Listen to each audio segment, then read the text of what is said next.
যুক্তরাষ্ট্রের সামনে যেন অসহায় আত্মসমর্পণ ভেনেজুয়েলার। নিজ দেশ থেকে স্ত্রীসহ অপহরণ করা হলো প্রেসিডেন্টকে, অথচ টেরই পেল না লাতিন দেশটির গোয়েন্দা বাহিনী। মার্কিন অভিযান ঠেকাতে কোনো ভূমিকাই রাখতে পারেনি দেশটির প্রতিরক্ষা ব্যবস্থাও। এতদিন বিশাল সামরিক বাহিনীর বহর ও অস্ত্রশস্ত্রের মহড়া চালিয়ে নিজেদের সামরিক সক্ষমতা জাহির করেছে কারাকাস। তবে পরাশক্তি যুক্তরাষ্ট্রের সামনে রাশিয়ার দেয়া সোভিয়েত যুগের এসব সামরিক সরঞ্জাম কতটা দুর্বল সেটা স্পষ্ট হয়েছে মার্কিন অভিযানে। আকস্মিক অভিযানে কোনো বাধা ছাড়াই আটক করে অন্য দেশে নিয়ে যাওয়া হয়েছে ভেনেজুয়েলার প্রেসিডেন্ট নিকোলাস মাদুরো ও তার স্ত্রীকে।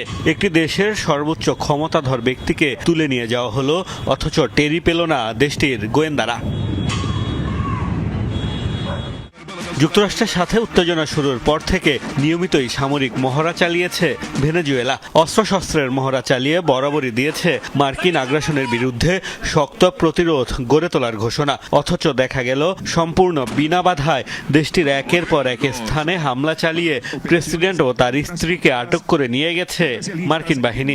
রীতিমতো তাসের ঘরের মতো ভেঙে পড়েছে ভেনেজুয়েলার প্রতিরক্ষা ব্যবস্থা। লাতিন দেশটির সমরাস্ত্রের সবচেয়ে বড় যোগানদাতা রাশিয়া। দেশটির ভান্ডারে থাকা সিংহভাগ সমরাস্ত্রই মস্কোর দেয়া, যদিও সেগুলোর বেশিরভাগ কয়েক যুগ পুরনো। যুক্তরাষ্ট্রের সাথে চলমান উত্তেজনার মধ্যেও কারাকাসের সমর ভান্ডারে যুক্ত হয়েছে রুশ প্রতিরক্ষা ব্যবস্থা প্যান্টসির S-1। এছাড়া আগে থেকেই তাদের কাছে রয়েছে S-300 VM ও বুক M2E সিস্টেম। বিভিন্ন সময় মস্কোর কাছ থেকে missile system, fighter jet, tank ও রকেট সিস্টেমও পেয়েছে কারাকাস।